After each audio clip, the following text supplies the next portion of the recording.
Vamos a pedirle al Señor que en esta noche nos guíe. A través de su Espíritu Santo revele su palabra, no a su intelecto, sino que a nuestro corazón, de tal forma que podamos salir beneficiados en esta noche. Que esta noche sea una noche especial para su vida. No por el vaso, sino por el momento, porque yo creo que cada vez más se acerca el tiempo. Aleluya. Entonces es importante que usted y yo estemos cada vez más atentos a lo que Dios nos quiere decir. Acompáñame al Evangelio de San Juan, el capítulo número 17, y vamos a leer la primera frase del versículo 11, capítulo 17, gracias, del Evangelio de Juan, y vamos a leer la primera frase del versículo número 11. Aleluya, ¿cuántos dan gloria a Dios? Aleluya.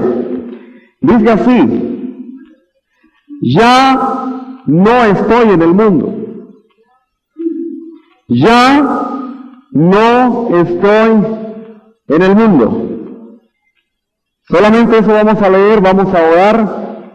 Y yo quisiera que usted muy especialmente en esta hora levantara su mano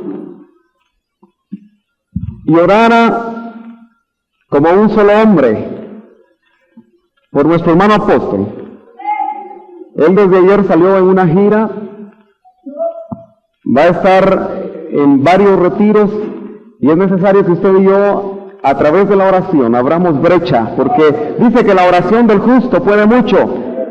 Y creemos que el Señor ahora, más que nunca, quiere que su palabra fluya como un río. De tal forma que, hermano, oremos porque el Señor levante, fortalezca la obra que su siervo está desarrollando a través de los lugares donde vaya. Así que vamos a orar. Padre, en esta noche le estamos dando gracias, Señor, por la misericordia que tú tienes sobre tus hijos. Gracias, Señor, porque este pueblo que te ama, sabemos que viene deseoso de oír tu palabra a través del Espíritu. Te pedimos, Señor, que tú en esta noche envíes esa palabra con unción fresca, de tal forma, Señor, que seamos bendecidos grandemente. Y estamos orando, Padre, por nuestro hermano apóstol, tu apóstol, Señor, para que tú, con brazo extendido, Señor, lo lleves con bendición. Desde ya, Señor, atamos y ligamos, Señor, todo obstáculo, todo argumento contrario, Señor, que se levante, para que la revelación de tu palabra a través de tu siervo pueda fluir con libertad. Bendice, Señor, a aquellos hermanos los cuales oirán tu palabra, Señor, a través de tu siervo. Y llévalo, Señor, con bendición a tierras tan lejanas como la Argentina, Padre, para que todos ellos puedan ser bendecidos, así como nosotros hemos sido bendecidos. En el nombre de Jesús, te lo pedimos, Señor. Amén. Gloria a Dios. Puede sentarse, mi hermano. Como es día martes, usted sabe que los martes son martes de estudio. Así que con la ayuda del Señor vamos a tratar, hermano, de explicar a través de este pasaje y algunos otros pasajes lo que queremos llamarle la verdadera consagración. Y le queremos llamar así a este tema, no tratando de borrar todo lo que nosotros hemos recibido de lo que es la consagración de ninguna manera, sino que lo que deseamos, hermano, al decirle la verdadera consagración, es tratar de llegar un poquito más profundo. Si usted quiere, tal vez podríamos ponerle al tema una visión más amplia de la consagración. Tal vez eso es mejor. Porque cuando decimos la verdadera consagración, pues alguien puede ponerse a pensar, bueno, ¿y qué pasa con lo que hemos recibido? No, usted déjelo ahí. Y que el Espíritu Santo siga revelándole, y a través de esta noche, usted y yo, no podamos solamente tener un conocimiento más en nuestra mente de lo que es la consagración, sino que verdaderamente se pueda esto transformar en un rema de Dios, porque usted sabe que el rema de Dios es el único que produce la fe suficiente para que usted y yo podamos transformarnos, para que usted y yo verdaderamente podamos agradar a Dios en lo que Él anhela que nosotros le agrademos. Pero entrando de lleno al tema, porque el tiempo avanza muy rápidamente, yo quisiera por un momento que usted y yo reflexionáramos en esta frase. Yo le quiero confesar que en los años de cristiano que tengo, y son algunos ya, no había entendido esta frase, o por lo menos no había entendido esa parte o ese versículo, 11 y 12 del capítulo 17 de Juan. Y no me siento mal porque al fin y al cabo, todo lo que se narra en el Evangelio de Juan, todo lo que se revela en el Evangelio de Juan, usted sabe que este Evangelio es el cara de águila. Quiere decir esto, que habla o presenta a nuestro Señor Jesucristo como Dios. Y el Evangelio de Juan por eso es muy profundo. Los tres evangelios primeros usted sabe que lo pintan de diferentes maneras, pero de alguna manera podríamos decir que no hay tanta profundidad, aunque claro, hay pasajes muy profundos también en Mateo, en Marcos y en Lucas. Pero en el Evangelio de Juan especialmente, porque presentan a Jesús como el Hijo de Dios, como el águila. El águila tipifica en la Biblia la divinidad. Y por eso se presenta a nuestro Señor Jesucristo como Dios. Y de ahí la profundidad del Evangelio de Juan. Y especialmente en el capítulo 17, el Señor, usted sabe que desde el capítulo 13, 14, 15, 16... y 17 empieza a hablar cosas muy profundas antes de partir. Antes de llegar a completar la obra y consumar la obra derramando su sangre en la cruz del Calvario, Él le habla de cosas muy especiales y muy profundas a los discípulos y nuevas. Pero en medio de todo ese discurso, el Señor, en eso que nuestras Biblias a veces titulan la oración intercesora de Jesús, nos encontramos con un versículo 11 que el Señor hace una aseveración, hace una afirmación, yo diría contundente, yo diría un poquito difícil de entender, porque el Señor está con sus discípulos, porque le está hablando a ellos, está con los pies en la tierra, todavía no ha muerto, todavía no ha ido a la cruz, ni siquiera todavía lo han arrestado. Pero de primas a primeras, en medio de lo que viene diciendo, dice, ya no, porque el contexto habla de que Él está hablando, ya no estoy en el mundo. Y sin duda, los comentaristas del Evangelio de Juan, y en especial de este versículo, pues de alguna manera siempre han dado diferentes interpretaciones a este pasaje. Algunos han dicho que siendo el Señor Dios, pues de alguna manera se estaba adelantando en ese pasaje a los acontecimientos. Bueno, y eso parece una explicación buena, pero yo me recuerdo que en algunas ocasiones nuestro hermano apóstol nos ha dicho, bueno, la respuesta sencilla no siempre es la que es correcta, o la respuesta fácil. Ahora, claro, eso no significa en ningún momento que nosotros querramos tratar de hacer que la Biblia tenga una interpretación a la manera de lo que nosotros deseamos, sino que usted sabe que la misma Biblia debe de interpretarse exclusivamente a la luz del Espíritu Santo. Pero si pues, usted por un momento subraya ahí en su Biblia ese versículo, esa frase, cuando dice, y la saca un poquito, y pone ahí que Cristo está diciendo, ya no estoy en el mundo. Y luego en el versículo 12 dice, cuando estaba con ellos. Y hermano, cuando está hablando eso, está ahí con ellos. Entonces, sencillamente uno, o aquellos que, hermano, critican la Biblia sin entenderla, aquellos de los cuales el apóstol dice que no entendiendo las cosas espirituales, Pedro, refiriéndose a las revelaciones de Pablo, dice ese pasaje, dice que aquellos que no entienden las cosas espirituales tuercen aquellas cosas difíciles que le fueron reveladas al apóstol Pablo. Pero los que de alguna manera quieren tratar de llegar a la Biblia, yo diría con su razonamiento, quizá podrían encontrar aquí una contradicción. ¿Sabe usted que han escrito libros donde dicen las contradicciones de la Biblia? Y quizá este pasaje podría ser para algunos que se acercan racionalmente a la palabra un motivo para pensar que hay una contradicción ahí. Si somos literales en esa frase. Yo quiero por un momento que ustedes mediten esto, porque a veces leemos la Biblia muy rápido, ¿no? Pero el Señor estando ahí con ellos, conviviendo aún con ellos, hablando con ellos, sintiendo ellos todavía el calor de su cuerpo, dice, ya no estoy en el mundo. Y tenemos claro que entender que cuando el Señor se refiere, ya no estoy en el mundo, se está refiriendo no solamente a la tierra, no solamente a los habitantes que componían la tierra de ese tiempo, sino que se refiere a lo que el griego llama el cosmos, o sea, todo el sistema dominado por Satanás.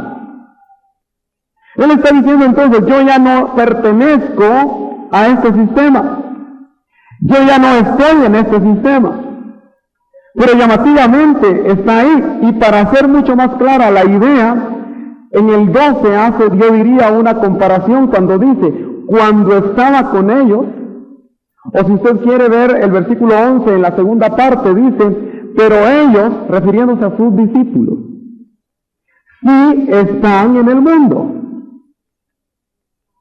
Él se sale del mundo en ese momento, dice, y para hacer clara la idea de lo que está queriendo decir, dice que sus discípulos están en el mundo. Bueno, ¿cómo entendemos eso? ¿Cómo entendemos? O quizá usted podría ponerse a pensar, bueno, al fin y al cabo Jesucristo es Dios. Y Él podía hacer muchas cosas sobrenaturales, como hacer realidad lo que está diciendo ahí. Pero yo le quiero recordar por un momento a usted que Filipenses nos revela que Él dice que se vació de la forma de Dios, del ser igual a Dios. No estoy diciendo que Él dejó de ser Dios, sino que estoy diciendo que cuando ahí el original nos habla, nos está diciendo que Él se vació, se hizo, si usted quiere, a la manera más pequeña, sin dejar de ser Dios, y dice que tomó la forma de hombre. Y no solamente la forma de hombre, sino que también dice que tomó la forma de siervo. O sea que todavía un nivel que diríamos ante la sociedad de ese tiempo y la actual podía ser un nivel todavía más bajo. Porque él pudo haber sido un hombre rico, pudo haber sido un hombre con mucho poder en la tierra, y de todas maneras venir a ser hombre y quizá cumplir de todas maneras el propósito, pero él escogió tomar la forma de hombre y la forma de siervo. Aquellos que de alguna manera Dios les ha mostrado detalles muy preciosos en la Biblia, pues han encontrado que por lo menos hay 7 niveles en los cuales el Señor Jesucristo, de la forma de Dios a plenitud, bajó para poder cumplir el propósito de Dios de redimirlo a usted y de redimirme a mí. Pero que de la misma manera como bajó esos 7 escalones, también subió no solamente 7, sino que llegó a traspasar más allá de los cielos para tomar un nombre que es sobre todo nombre. Aleluya. Gloria a Dios. Gloria a Dios. Pero hasta aquí no hemos dilucidado el problema. Hasta aquí usted y yo estamos todavía, como diríamos, en vilo, ¿verdad? Y vamos a tratar, hermano, de ir llegando un poquito más a lo que deseamos compartirle. Es un hecho que el Señor, a partir de este momento, como que empieza a vivir una etapa diferente en su ministerio. Porque cuando Él termina de hacer esa oración intercesora, si usted lee los primeros versículos del capítulo 18, va a notar que Él se enfila a Getsemaní. Él va al Monte de los Olivos, que es lo mismo. Y es precisamente ahí donde Él, hermano, entrega de una manera muy profunda, de una manera muy tremenda, yo diría de una manera, como dice la Biblia, hasta la muerte, su voluntad. Y nosotros entonces, cuando hemos estudiado la consagración, hemos usado de figura el Getsemaní, que quiere decir donde se machacan las olivas, donde se saca el aceite de las olivas, o del olivo. Es olivo machacado, eso quiere decir Getsemaní. Y el Señor precisamente va a ese lugar, hermano, para literalmente ser machacado, para literalmente entregar Él su voluntad, porque dice, Señor, no quiero, y lo dijo 3 veces, no quiero yo seguir haciendo mi voluntad, aunque nunca la hizo, ¿verdad? Siempre hizo la del Padre. Así le dice la Biblia, que Él vino a la tierra a hacer siempre la voluntad del Padre, y vino a hacer todo lo que el Padre le dijo. Pero lo cierto es que cuando dice Él, hermano, en ese momento tan tremendo, Señor, yo ya no quiero hacer mi voluntad, en el sentido, en ese momentito lo quiero situar a usted. Porque en el momento que Él dice, no se haga mi voluntad, es porque está abriendo la disyuntiva de hacer su voluntad, ¿no? Eso es lógico. Pero Él dice, no se haga mi voluntad, sino que se haga la tuya. Fue un momento crucial en el ministerio del Señor. Tan crucial, hermano, que aunque no es el tema necesariamente el Getsemaní, si quisiéramos recordar el hecho de que fue en este lugar donde el Señor derramó, dice, gotas de sangre.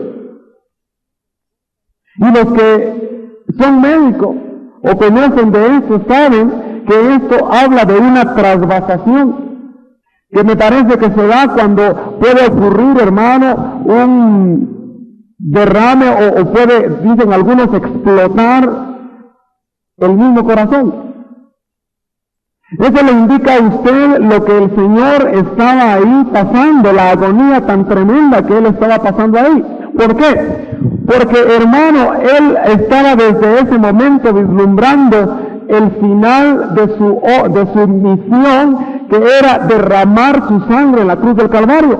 Y no solamente derramar su sangre, sino que aún bajar al mismo infierno, como usted y yo lo hemos visto y lo hemos creído en nuestro corazón, porque el Espíritu Santo nos lo ha revelado, a experimentar, hermano, lo que en la Biblia conocemos como la muerte segunda, el holocausto. Era algo tremendo, que estaba contenido como, hermano, en un vaso. Por eso Él decía, Señor, si está en ti, que pase de mí esta copa. Si está en ti, que pase esta experiencia. Pero no se haga como yo quiero, sino que se haga tu voluntad. Y por la misericordia de Dios se hizo la voluntad del Padre, y usted y yo ahora estamos aquí, aleluya, redimidos. Gloria a Dios, gloria a Dios. Pero todavía no hemos definido eso. No hemos definido el hecho de que el Señor dijera, ya no estoy en el mundo. Y cuando, hermano, Él dijo eso, yo quiero entender, y déjeme por un momento literalizar eso, y pensar que realmente el Señor entró en otra dimensión. Permítame usar esa palabra. Si usted quiere, entró en otra esfera. Y aquí yo quisiera por un momento hablar de algo que el Señor ha venido revelando en estos últimos meses, y que usted ya ha oído, como es la tierra de los vivientes. Usted sabe que en la Biblia se nos menciona algo acerca de la tierra de los vivientes. Y si alguien todavía, hermano, no ha visto algo acerca de esto, por un momento quisiera llevarlo al Salmo 116, para que pudiéramos ver nosotros que en la misma palabra nos habla acerca de algo que se llama la tierra de los vivientes.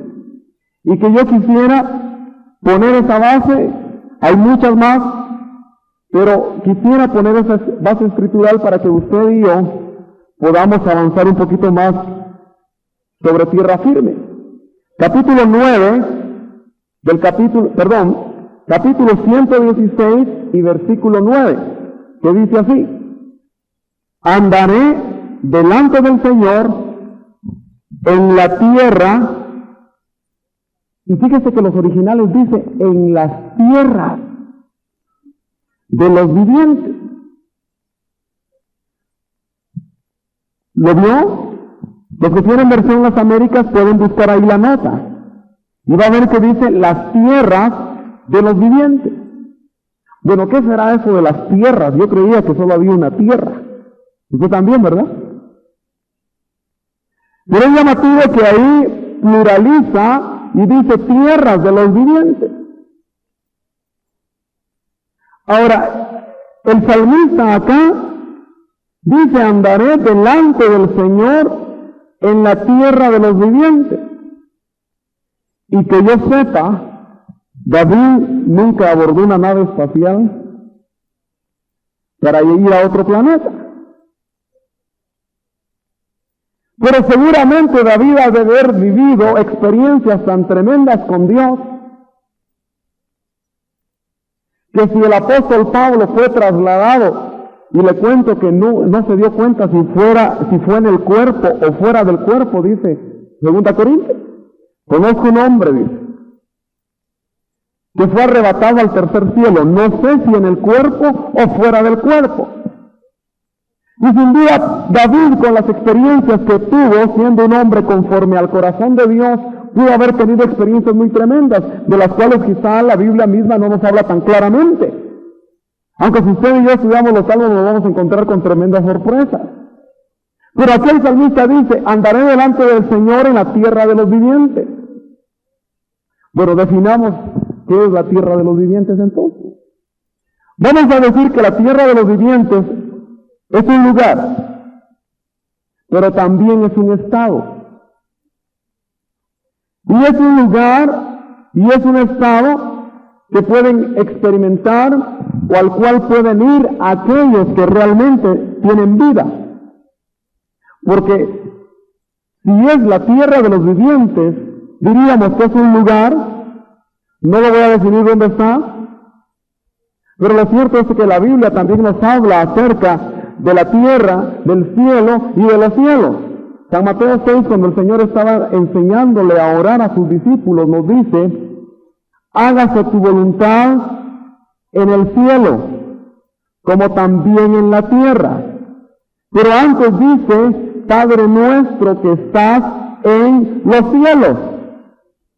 Y usted sabe, hermano, que no creo yo que aquellos que hicieron las Biblias o que imprimen las Biblias, ahí cuando dijeron Padre nuestro que estás en los cielos, se les haya pasado una S. Sino que sencillamente, hermano, el original define cielos, define cielo y define tierra, como tres niveles diferentes. Y los cielos precisamente nos hablan de regiones celestes, ubicadas en diferentes lugares, hermano, como una región intermedia, que diríamos que es como un colchón intermedio entre la tierra y el cielo, morada de Dios.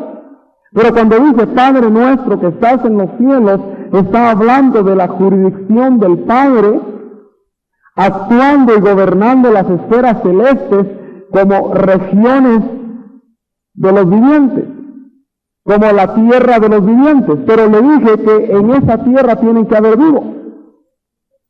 Y usted sabe que la Biblia nos habla que el Señor, Él mismo se definió como yo soy el camino, yo soy la verdad y yo soy la vida.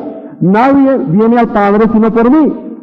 Pero cuando usted y yo, hermano, conocimos al Señor Jesucristo, y no solamente lo conocimos, sino que la Biblia dice que su espíritu se vino a hacer un espíritu con el nuestro y nacimos de nuevo, y cuando Él empezó a morar en nuestra vida, hermano, dice la palabra que nosotros pasamos de muerte a vida, que pasamos de tinieblas al reino de su luz admirable. Y entonces nosotros, dice la Biblia, que no más somos muertos espirituales, sino que ahora somos vivos.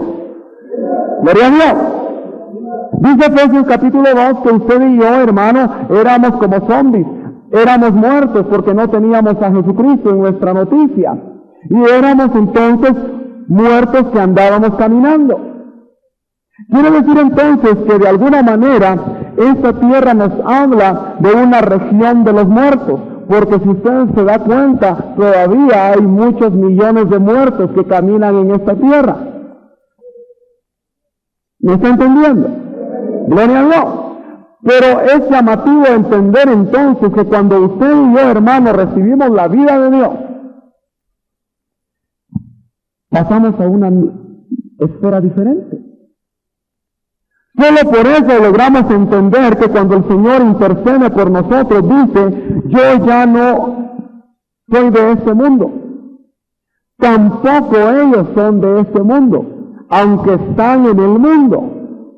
Porque cuando Él está intercediendo por esos 12 que, hermanos, ya ahora viven, Él está haciendo una separación entre los muertos y está haciendo una separación entre los vivos. Pero note, en la misma tierra, quizá usando la misma ropa, comiendo los mismos alimentos, viviendo en las mismas casas muy parecidas, viviendo una vida muy igual a la de los muertos en el sentido de poder, hermano, usar lo mismo, no de hacer lo que hacen los muertos. Aunque le cuento que hay muchos que todavía hacen o hacemos, ¿verdad?, lo que hacen los muertos teniendo vida.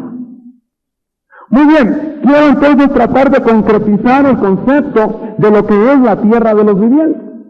Diríamos que es un lugar al cual el Señor ha trasladado a aquellos que ya están vivos, ya sea que se han ido por muerte o que Él se los ha llevado vivos. Por lo menos tenemos dos ejemplos, como Enoc y Elías, que seguramente fueron trasladados a un lugar de las tierras de los vivientes. Amén. Cuando los discípulos Pedro, Juan y Jacobo subieron al monte de la transfiguración, subieron a un monte que se podía palpar. Pero es interesante ver que la Biblia nos habla de que una nube bajó. Y cuando esa nube bajó y los cubrió, como que se hubieran metido en otra dimensión, porque de repente el Señor se transfiguró y de repente vieron a Elías y vieron a Moisés, como que hubieran sido momentáneamente trasladados a la región de los vivientes. Entonces, podríamos nosotros, y solo el tema de la región de los vivos o la tierra de los vivos podría ser un tema muy amplio y quizá muy profundo y difícil de entender. Pero por un momento yo quisiera también decirle que la tierra de los vivientes es también un estado. Y cuando le digo a usted que es un estado, me estoy refiriendo a una dimensión diferente. Y creo yo, hermano, que cuando el Señor en San Juan 17 y versículo 11 que leímos está diciendo, ya no estoy en el mundo, se está refiriendo al hecho de que Él está en una dimensión diferente, preparado para poder hacer o completar el final de su obra que va a concluir en la cruz del Calvario. Pero que de alguna manera, hermano, en esa dimensión Él va a poder verdaderamente soportar, por decirlo así, porque Él, perfecto Dios, pero también perfecto hombre. Y hermano, las bofetadas que le dieron, le dolieron, le cuento. Y los azotes que desgarraron su carne también le dolieron. Y la sangre que derramó, bendita sangre que nos limpia ahora del pecado, hermanos, era una sangre literal. Gloria a Dios. Gloria a Dios. Cuando le digo entonces que él, hermano, al decir ya no estoy en el mundo, entró en una nueva dimensión, estando con sus pies en la tierra. Pero de alguna manera, como que a partir de ahí, él podía estar ahí y acá. Y quizá el ejemplo de Pablo, que nos abre a nosotros la expectativa de que usted y yo en estos tiempos, hermanos, si deseamos y anhelamos eso, podríamos experimentar lo mismo. Quizá es el apóstol Pablo que nos abre más esa puerta. ¿Sabe por qué? Porque muchos de nosotros siempre, cuando vemos a nuestro Señor Jesucristo siendo Dios mismo, decimos o lo usamos de pretexto, a Él porque es Dios. A Él puso la otra mejilla porque es Dios. Él fue como cordero mudo al matadero porque es Dios. Pero el apóstol Pablo también pudo experimentar, quizá de una manera más temporal, el poder ir a ese tercer cielo. Bueno, alguien puede decir, bueno, solamente debe haber sido un éxtasis. Pero lo interesante es que él abre dos alternativas. Si fuera el cuerpo, dice, no sé. que hubiera sido un traslado, ¿no? Pero como también dice, si no fue en el cuerpo, quiere decir que él se quedó con los pies en la tierra. Y su hombre interior se fue arriba a otra dimensión, pero con los pies en la tierra. Como que en ese momento, hermanos, se trasladaron dos dimensiones. Ojalá me esté dando a entender. Pero como van a haber preguntas, usted empieza a apuntar sus preguntas. No me acribille demasiado, porque de repente vamos a tener que esperar que esté nuestro apóstol para contestar algunas cosas, ¿no? Pero lo cierto es que estamos tratando de darnos a entender en lo que queremos decir. ¿Por qué le digo yo que a partir de ahí el Señor entra en una nueva dimensión? Porque lo que le esperaba era tremendo. Pero yo no solamente quiero ver el ejemplo de Él, sino quiero que desde ya nosotros empecemos a darnos cuenta que como cuerpo místico y siguiendo los pasos que Él siguió, nosotros también podemos experimentar y posiblemente vamos a tener experiencias tan difíciles como las que Él tuvo, y que necesitamos entonces, hermano, profundizar en nuestra entrega al Señor. Ahora, el Señor dice, ya no estoy en el mundo y va a Getsemaní. Quiere decir que usted y yo, hermano, no podemos profundizar en lo que hemos llamado la consagración, sino antes verdaderamente nos decidimos ir a Getsemaní. Ahora, en Getsemaní ya le dije que se entrega la voluntad. Pero fíjese que muchos de nosotros pasamos a los altares diciendo que estamos entregando la voluntad en cierta área. Y quizás estamos derramando lágrimas producto de alguna afección en el alma. Ojalá que esas lágrimas siempre fueran que nuestra alma verdaderamente se angustie frente a nuestra situación actual. Usted y yo, hermano, posiblemente no vamos a caminar más rápidamente de lo que Dios esperaría de nosotros hacia la verdadera consagración. Porque aquel hermano que está viendo su condición y no se siente angustiado, pero profundamente por ver su situación, posiblemente está solamente en el lindero de lo que es entrar a la verdadera consagración. Ahora yo le quiero ampliar a usted un poco más en algunos pasajes que ya el apóstol Pablo mismo en 1 Corintios capítulo 1 o capítulo 2 mejor dicho, nos empieza a hablar de algo que para mí, hermano, nos abre la puerta, quizá momentáneamente, pero sí creciendo cada vez más a esa esfera en la cual quizá usted y yo vamos a poder decir también, yo ya no estoy en el mundo. Acompáñeme entonces a 1 Corintios y vamos a ver el capítulo 1, sí, es el 2, hermano, y versículo 15.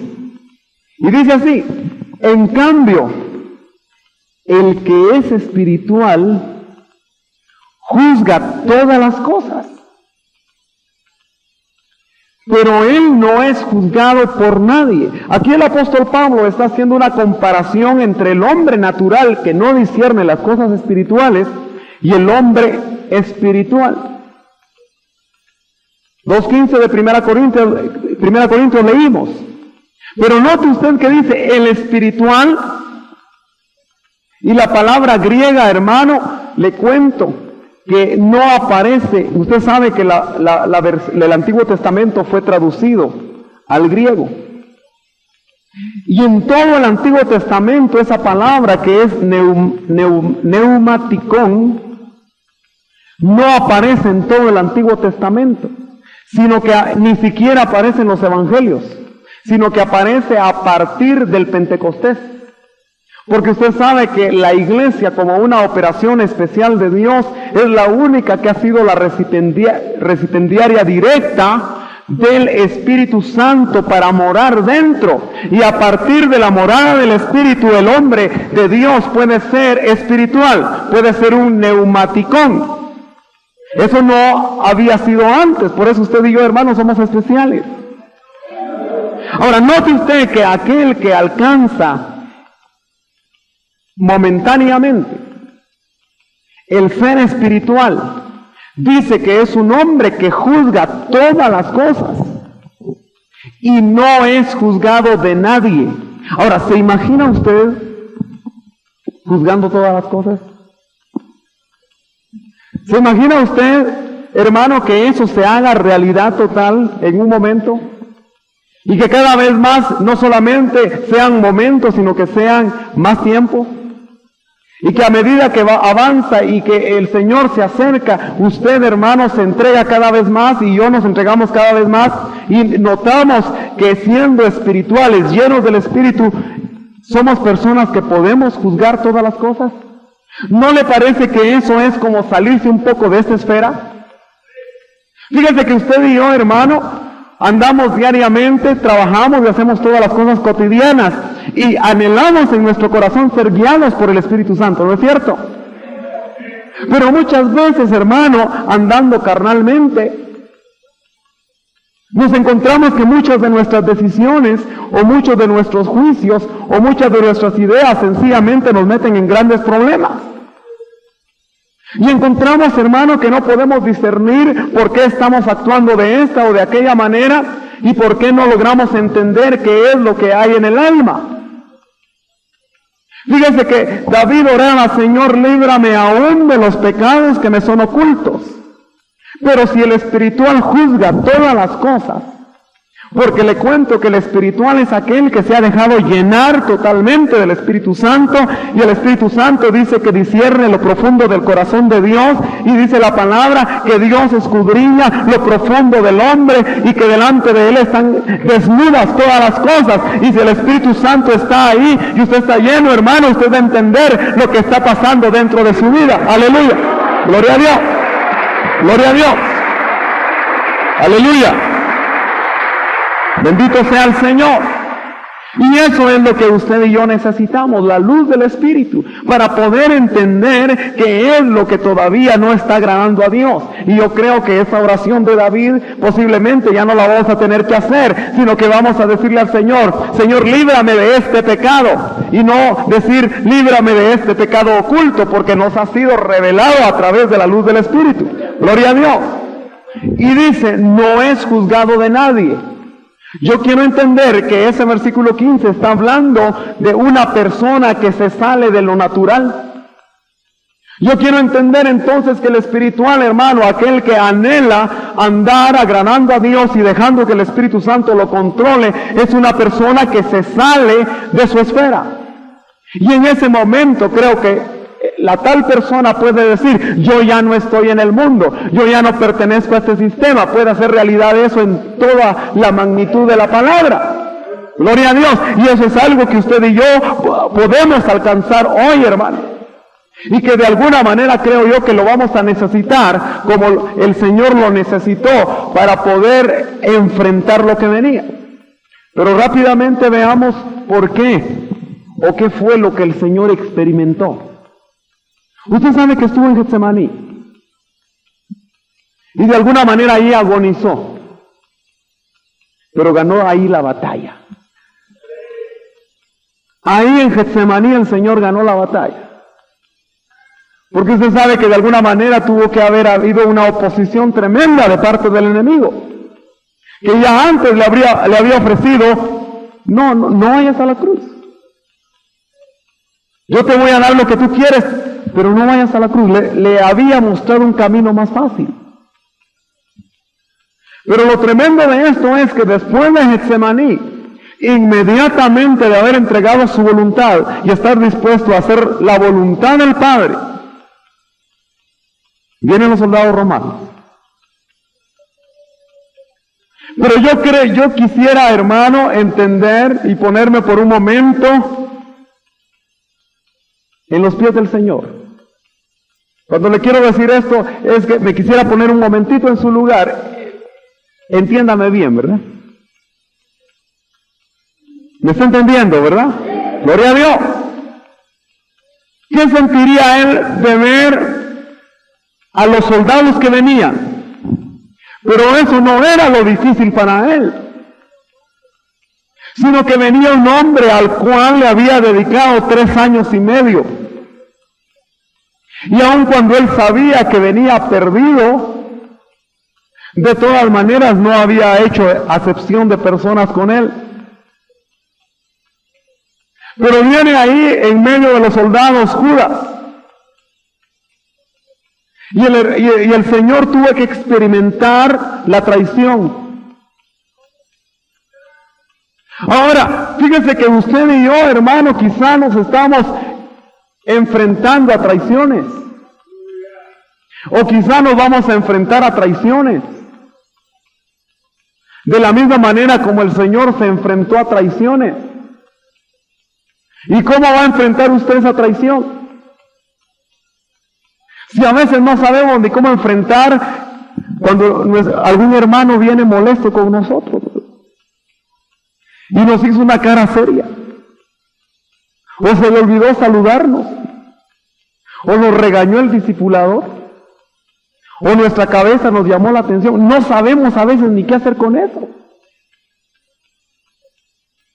Pero no solamente la traición experimentó el Señor, sino que después de haber sido arrestado como un malhechor, tuvo que poner en práctica, hermano, aquello que había predicado por tanto tiempo. Y él dijo: amen a sus enemigos.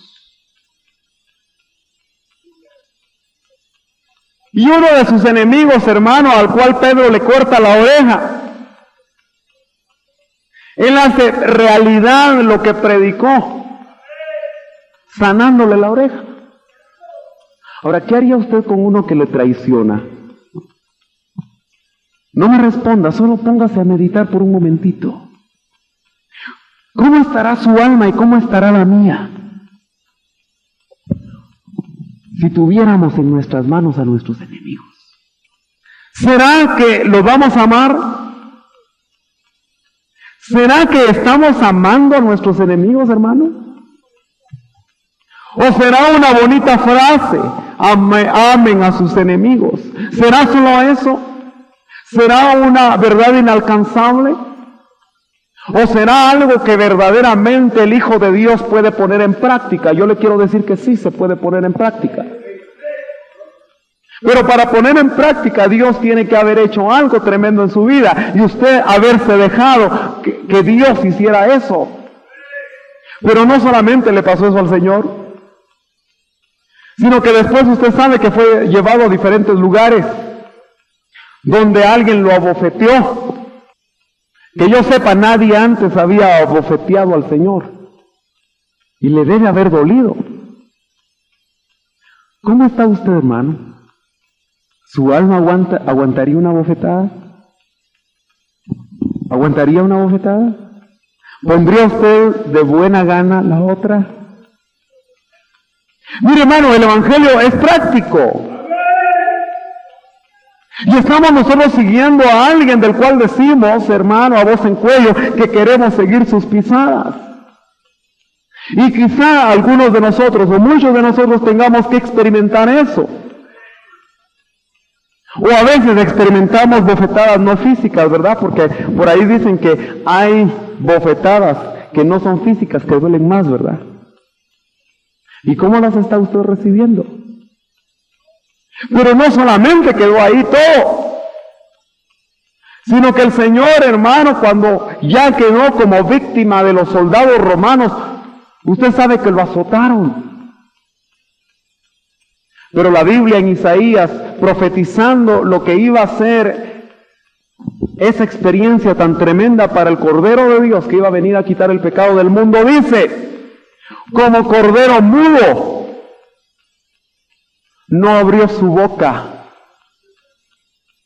Y así fue el matadero. Y en alguna ocasión, hermano, alguien estaba dando un estudio. Y se puso a pensar, y yo rápidamente digo esto, porque el tiempo casi se está yendo para dar tiempo a preguntas. ¿Usted ha visto cómo mueren los corderos? ¿O las ovejas? Los que saben de esto dicen que no hacen mucho ruido. y que normalmente enmudecen. Yo no he visto matar a una oveja. Yo no sé si alguien aquí tiene experiencia. Pero lo que usted sí seguramente ha oído es cómo mueren los cerditos, ¿verdad? Sí, ¿verdad? Se oye a más de una cuadra, ¿verdad? Y si usted vive cerca de un lugar donde hacen eso, yo me imagino que no duerme bien cuando matan cerdos, ¿verdad? Entonces esta persona quizá de una manera difícil decía, ¿cómo va a morir usted? Al yo. ¿Como cordero, como el Señor? Porque muchos de nosotros, hermanos, estamos constantemente gritando y diciendo, ¡ay, ya no aguanto! Cuando nos están haciendo morir en el yo. Cuando el Señor está permitiendo situaciones difíciles que lo que llevan como puntos finales que usted y yo muramos al yo. Muramos al yo. Muramos a todo aquello que, hermanos, nos está alejando del Señor. Y muchos de nosotros pataleamos y pataleamos y pataleamos y nunca morimos, ¿verdad? Pero el Señor como cordero mudo, hermano, aguantó los puñetazos, dice Américas. Los soldados romanos eran hombres muy fuertes. Yo me imagino cómo dolían esos puñetazos que deformaron su rostro. Y soportó las espinas en su cabeza. Y soportó, hermano, que le escupieran la cara. Yo me pregunto, ¿usted y yo estaremos dispuestos a eso? ¿Estaremos listos a eso? Indudablemente que el Señor ya no estaba en el mundo, pero le olearon las bofetadas. Pero había llegado a tal nivel, hermano, en el cual Él podía amar y decir, Señor, perdónalos, porque no saben lo que hacen. Muchos de nosotros no tenemos todavía la capacidad de perdonar, ni siquiera a aquel hermano que quizá descuidadamente nos ofendió. ¿Qué será de nosotros cuando nos enfrentemos realmente a poner en práctica el verdadero evangelio? Ojalá que usted y yo, hermano, yo termino porque el tiempo se fue, podamos decir también, ya no estoy en el mundo, entendiendo, ya no pertenezco al sistema, ya no me atrae el sistema, sino que ahora a través de las experiencias que estoy teniendo con Dios, estoy profundizando en mi entrega al Señor de tal manera que usted y yo también podamos decir, hermanos, si se pudiera escribir otra epístola, si se pudiera decir también, yo conozco a un hombre, y alguna hermana dijera, yo conozco a una mujer, no sé si en el cuerpo o fuera del cuerpo, que oyó cosas inefables en el tercer cielo, porque si al apóstol Pablo se lo dieron, también a aquellos que nos han alcanzado el final de los siglos, hermanos, nos lo pueden dar. Eso es la maravilla del evangelio. Gloria a Dios. Aleluya. Gloria a Dios. Yo quiero dejarlo aquí. Aleluya. Hermano Sergio dice, ¿quiénes son los habitantes de la tierra de los vivientes? Quizá no le puedo describir su fisonomía, pero sí le puedo decir, hermano, que ahí está Enoc, ahí está Elías, ahí están aquellos que, habiendo muerto en Dios, con la fe de Dios, aún los del Antiguo Testamento, que han puesto la fe en Dios, porque le quiero decir que el mismo Seol forma parte de la tierra de los vivientes. Entonces todas esas almas que siendo afines a Dios y otras que esperan juicios de Dios y que se van a levantar en la resurrección de los muertos, están en la tierra de los vivientes, solamente que el Hades sería una parte que contiene una extensión tan grande como es la tierra de los vivientes. Así que seguro estoy de que Enoc y Elías ahí los vamos a encontrar. Gloria a Dios. Sergio entra por la radio esta pregunta, dice, ¿el paraíso es tierra de los vivientes o es otra dimensión? Yo creo que muchos han traducido que Pablo fue al paraíso, porque muchos interpretan que el tercer cielo es el paraíso. Entonces, diríamos que el paraíso sería una región de los vivientes, porque al fin y al cabo sabemos que uno de los que fue al paraíso fue el ladrón en la cruz, porque le fue dada fe para que él en último momento pudiera salvarse. Entonces, él vivió, él dejó de existir físicamente, pero vivió porque conoció al que es la vida. Entonces, seguramente también el paraíso es una región de la tierra de los vivientes. ¿El haber nacido de nuevo nos faculta estar en la tierra de los vivientes?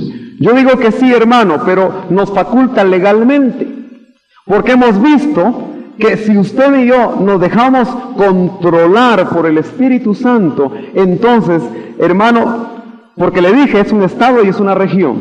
Eso quiere decir que algún día usted y yo vamos a estar en esa región, en el lugar. Pero aquellos que nos vamos a casar con el Señor, no solamente vamos a estar ahí, sino que vamos a estar en la morada celestial donde esté el que va a ser nuestro esposo. Todavía mucho más allá de lo que es la región de la tierra de los vivientes. Pero, sin duda que legalmente nos faculta para que usted y yo, en la medida que seamos espirituales, podamos experimentar la esfera de lo que es estar en la tierra de los vivientes, caminando en la región de los muertos. Amén. Hermano, en el verso que usted citó, el cual habla de la transfiguración, ¿los discípulos serían trasladados a la tierra de los vivientes o Moisés y Elías fueron traídos al mundo? Yo diría que son dos tesis, ¿verdad? Y usted sabe que hay revelación progresiva. Y mientras no había venido luz acerca de lo que es la tierra de los vivientes, pues de alguna manera nosotros habíamos vislumbrado el hecho de que fue Moisés y Elías que como proyecciones vinieron. Pero ahora con esta nueva luz no nos podría extrañar que el Señor, cuando bajó esa nube, fuera como una abertura que trasladara a estos tres hombres a otra dimensión conocida como la tierra de los vivientes. ¿Tierra de los vivientes será el premio de consagrarnos o santificarnos aquí? Diríamos que sí, pero como un estado. Entendamos eso. Es un estado y es un lugar. No vaya a entender usted que ya de hecho nosotros vamos a ir a la tierra de los vivientes. Vamos a ir, pero vamos a ir cuando seamos trasladados, porque le cuento que nosotros vamos a ser trasladados de la tierra a la tierra de los vivientes, de esta tierra que conocemos a la tierra de los vivientes. Y de ahí seremos arrebatados para las bodas. Gloria a Dios. En los Salmos se encuentra varias citas sobre la tierra de los vivientes. Salmo 27:13 dice: hubiera yo desmayado si no creyese que veré la bondad de Jehová en la tierra de los vivientes. ¿Será que David conoció entonces lo que era la tierra de los vivientes al ser trasladado? Yo creo que sí. Mire, David es un personaje muy interesante. Y yo diría que es alguien que se sale, hermano. En primer lugar, usted sabe que fungió como sacerdote sin serlo, y Dios no lo mató. Pudo decir: bienaventurado el hombre al cual no le es imputado los pecados. Él conoció la gracia como un paréntesis dentro de la ley. Entonces, si ese hombre fue alguien que de alguna manera Dios yo diría que le hizo experimentar cosas tremendas, como figura ese David de los Davides que íbamos a venir como parte de la iglesia. Más adelante. Cuando Jesús dice: no ruego por el mundo, ¿a qué se refería? ¿Si al sistema o qué mundo? No, definitivamente se estaba refiriendo al sistema y a aquellos que eran parte de ese sistema. Usted y yo estamos, hermano, el sistema está alrededor nuestro. Por eso estamos en el sistema. Pero si somos hijos de Dios, ya no pertenecemos al sistema. Por eso es que ya no nos debe de agradar. Y cuando todavía hay cosas del sistema que nos agradan, entonces tenemos que abrirnos a que el Espíritu Santo en ese proceso regenerativo nos vaya quitando aquello que nos agrada. Por eso el Señor dijo: no teman, yo ya vencí al mundo, yo ya vencí al sistema, y usted y yo también lo podemos vencer. Pablo dice que dice: yo estoy crucificado, el mundo está crucificado a mí y yo estoy crucificado al mundo. ¿Por qué? Porque había logrado ser victorioso a ese sistema. Gloria a Dios. Hay varias preguntas, hermano Sergio, sobre la tierra de los vivientes, enfocando si se puede llegar hoy a la tierra de los vivientes o es un premio que viene, o un galardón. Sí, hermano, quiero nuevamente enfatizar esto.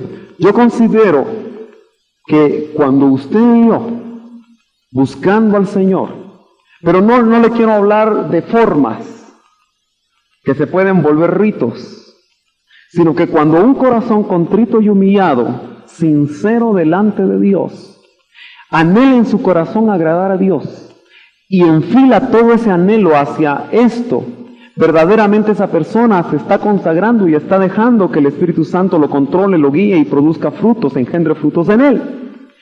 El tal, en esos momentos, y usted no me dejará mentir, hermano, que ha tenido momentos especiales donde a veces decimos que nos sentimos en el cielo, ¿verdad? Y quizás muy momentáneo, quizás muy rápido, pero creo que está en usted y yo que no sea un minuto, que no sean 5 minutos, sino que sea más tiempo. Yo creo que hoy en día el Señor va a empezar a restaurar experiencias como los éxtasis de Pedro, o como ese traslado del apóstol Pablo, pero anhela que hayan hombres y mujeres dispuestos a esa sobrenaturalidad de Dios. Amén. Si la tierra de los vivientes también es un estado, se puede estar en esta tierra físicamente y en la tierra de los vivientes en otro estado espiritual. Sí, ¿qué hermano se hace en la tierra de los vivientes? Bueno, yo creo que se hace mucho. Pero yo creo que más que hacer, lo que vamos es a observar y a oír. Porque el apóstol Pablo, cuando llega al tercer cielo, dice que oyó cosas inefables que no le es dado al hombre conocer. Y me imagino que esas cosas definitivamente el apóstol Pablo ni las compartió, o tal vez no sé. Quizá otros que también, como él, en ese tiempo, también compartieron, no sé, pero le fue dado que no lo compartiera. Y de alguna manera, hermano, considero yo que el Señor va a permitir esto.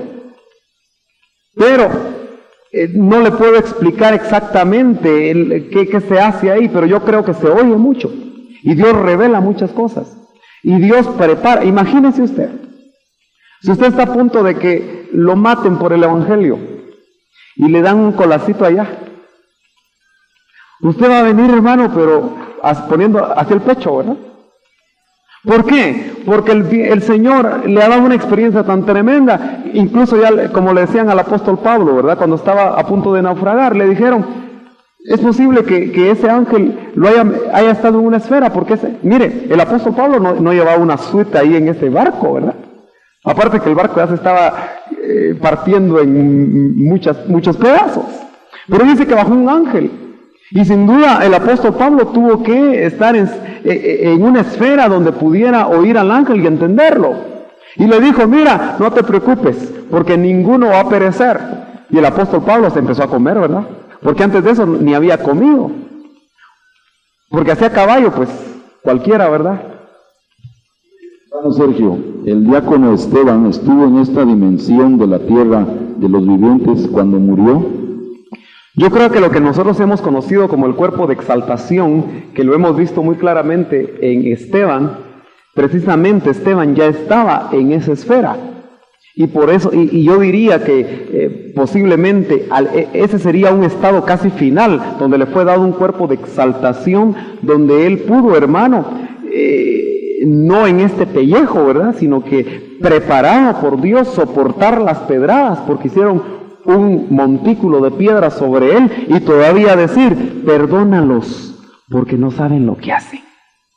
Él también estaba allá, aparte de que dice que le fueron abiertos los cielos.